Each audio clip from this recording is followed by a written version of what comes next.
Over the last decade, I've managed hundreds of projects. Not all of them were successful, but what I noticed is that in 80% of the failed ones, the same issue kept showing up: poorly defined scope. And I am not unique in this. Over the years, whenever I've been called in to help project managers or rescue struggling projects, it almost always came down to this one critical mistake. In this video, I'll show you exactly how to avoid it by mastering the first pillar of IT project management, scope definition. Let's dive in. So, before we dive into scope definition, let's start with a fundamental question. What does it actually mean for a project to fail? There are three main ways projects can fail, and understanding this will help you avoid them. The most obvious sign of failure is when a project doesn't deliver the results your stakeholders were expecting. Simply put, it didn't work as intended. For example, imagine you order a Hawaiian pizza, but you receive a pepperoni pizza instead. Technically, you got a pizza, but it's not what you ordered or wanted. How scope definition helps? A well-defined scope ensures everyone is aligned on what success looks like, so there are no surprises. The second type of failure is when the product is delivered but has poor quality. Something that breaks every time you touch it. Imagine you order a new desk online, and when it arrives, every drawer gets stuck or the legs wobble. It's technically delivered, but it's not functional or reliable. In software project, this means constant bugs, crashes, or a system that just doesn't hold up under real-world use. And how scope definition helps? It allows your team to focus on the most critical features without rushing or cutting corners, making sure quality isn't compromised. The third way a project can fail is by not meeting its constraints. Maybe it missed the deadline, exceeded the budget, or drained resources far beyond what was planned. Sure, the project might ultimately get delivered, but at what cost?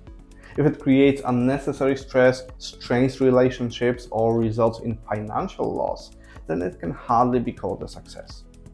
How scope definition helps? By defining scope upfront, you can plan resources and timelines more accurately, avoiding unnecessary stress and overruns.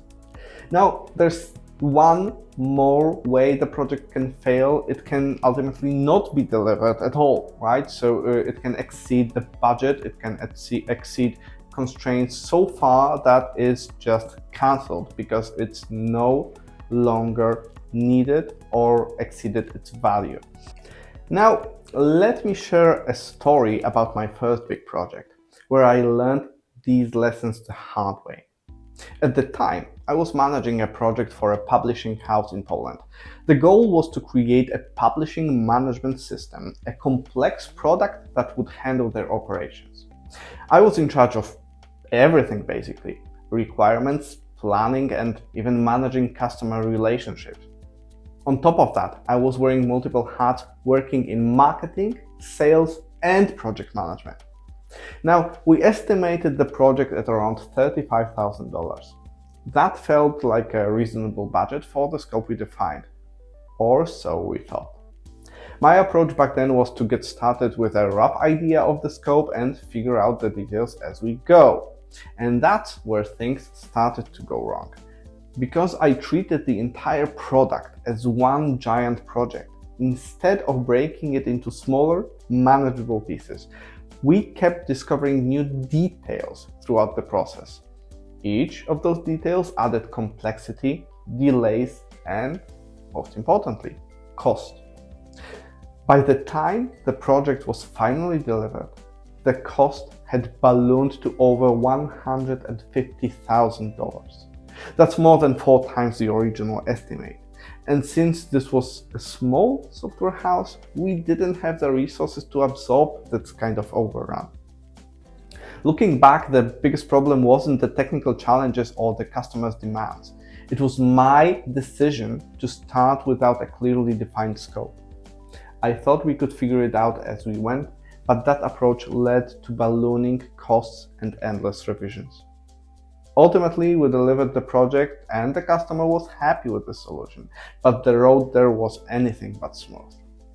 For me, this wasn't a successful project, despite the final delivery. It was a harsh lesson on the importance of clearly defining the scope up front, breaking the work into smaller projects, and planning every detail carefully. So what actually happens during scope definition?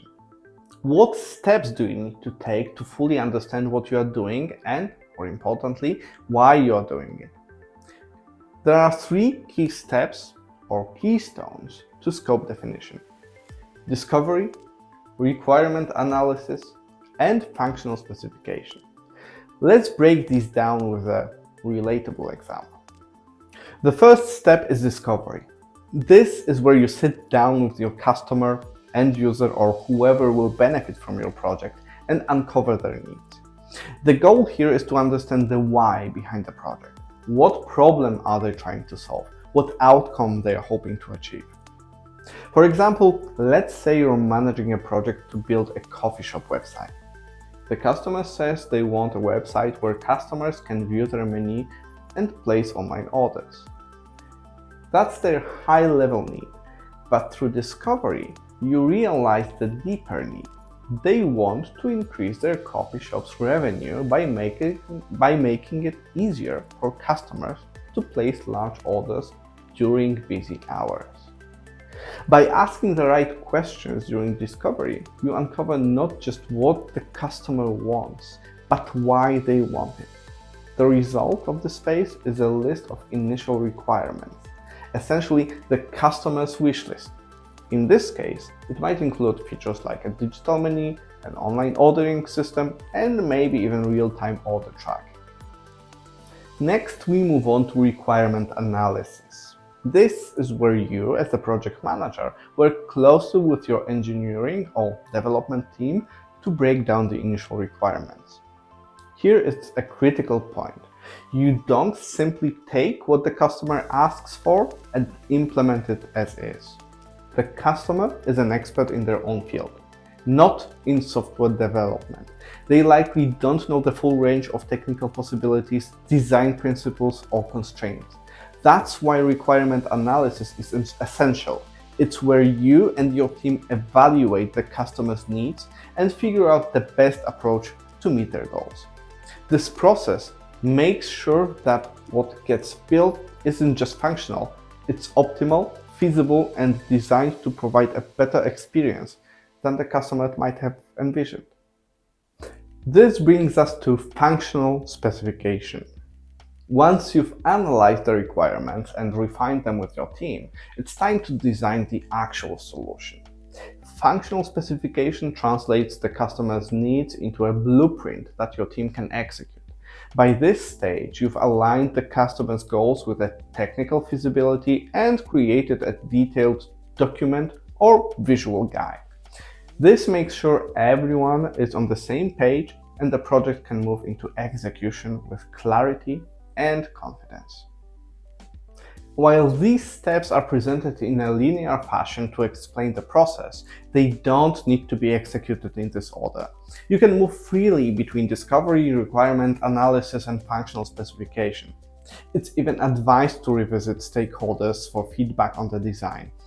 This approach is called Agile, and we'll cover it in depth in future videos. So to wrap it up, scope definition isn't just the first pillar of IT project management, it's the foundation.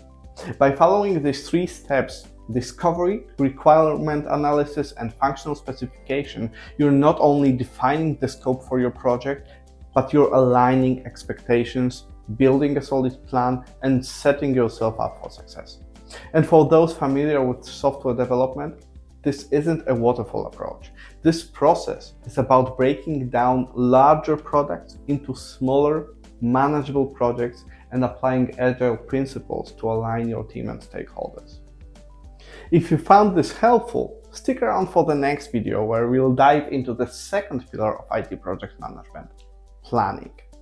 And don't forget to subscribe so you don't miss it. See you next time.